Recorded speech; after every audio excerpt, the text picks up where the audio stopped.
Hello welcome to one TV health tip. Sweets అంటే మీకు అందరికీ తెలిసిందే. మీకు స్వీట్లు అంటే ఇష్టమా? ఏ సమయంలో తినాలి, ఏ టైంలో తింటే ఎలాంటి సమస్యలు వస్తాయి ఇప్పుడు తెలుసుకుందాం. స్వీట్లు అంటే చాలా మందికి ఇష్టమే. చాలా మందికి తిన్న తర్వాత స్వీట్లను తింటూ ఉంటారు.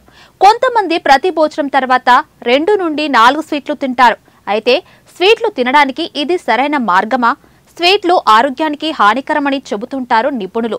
మీకు తీపి తినాలనే కోరిక ఉంటే మీరు స్వీట్లు తినడానికి సరైన సమయం తెలుసుకోవాలి. దీనితో పాటు ఏ సమయంలో స్వీట్లు తినడం వల్ల ఎక్కువ హాని కలుగుతుందో కూడా తెలుసుకోండి. స్వీట్లు తినడానికి ఉత్తమ సమయం ఏది? వ్యాయామానికి 30 నిమిషాల ముందు స్వీట్లు తినడానికి ఉత్తమ సమయం అని ఆరోగ్య నిపుణులు అంటున్నారు. మీరు వ్యాయామానికి ముందు స్వీట్లు తింటే మీరు దాని నుండి పొందిన క్యాలరీలను వెంటనే బర్న్ అవుతాయని భావిస్తుంటారు. మీరు మధ్యాహ్న సమయంలో స్వీట్లు కూడా తినవచ్చు. స్వీట్లు తినడానికి ఇది మంచి సమయం. ఎందుకంటే ఈ సమయంలో స్వీట్లు తినడం వల్ల బ్లడ్ షుగర్ కొద్దిగా పెరుగుతుంది. ఇక స్వీట్లు ఏ సమయంలో తినకూడదు, అవేంటో ఇప్పుడు తెలుసుకుందాం. రాత్రి భోజనం తర్వాత స్వీట్లు తినకూడదని నిపుణులు చెబుతున్నారు. నిద్రపోయే ముందు తినడం వల్ల సమస్య మరింత తీవ్రమవుతుంది. ఎందుకంటే ఈ సమయంలో తినడం ద్వారా అదనపు క్యాలరీలు బర్న్ చేయడానికి మీకు సమయం ఉండదు. ఇది కొవ్వు పేరుకుపోవడానికి దారితీస్తుందని హెచ్చరిస్తున్నారు.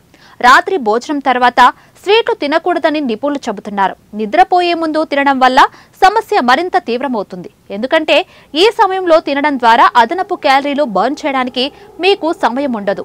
ఇది కొవ్వు పేరుకుపోవడానికి దారితీస్తుందని హెచ్చరిస్తున్నారు. ఇక మిఠాయిలు ఎక్కువగా తీసుకోవడం వల్ల సమస్యలేంటో చూద్దాం. ఎక్కువ తీపి వస్తువులు తినడం వల్ల సమస్యలు పెరగవచ్చంటున్నారు నిపుణులు. ఇది బరువు పెరగడానికి దారితీస్తుంది. అధిక బరువు ఉండడం వల్ల గుండె సమస్యలు, కొన్ని క్యాన్సర్లు, టైప్ 2 డయాబెటిస్ వంటి ఆరోగ్య సమస్యలు వచ్చే ప్రమాదం ఉందంటున్నారు. సో ఇదండి ఇవాల్టి వన్ టీవీ హెల్త్ టిప్. మరో హెల్త్ టిప్ తో మళ్ళీ కలుద్దాం. Keep watching. By by.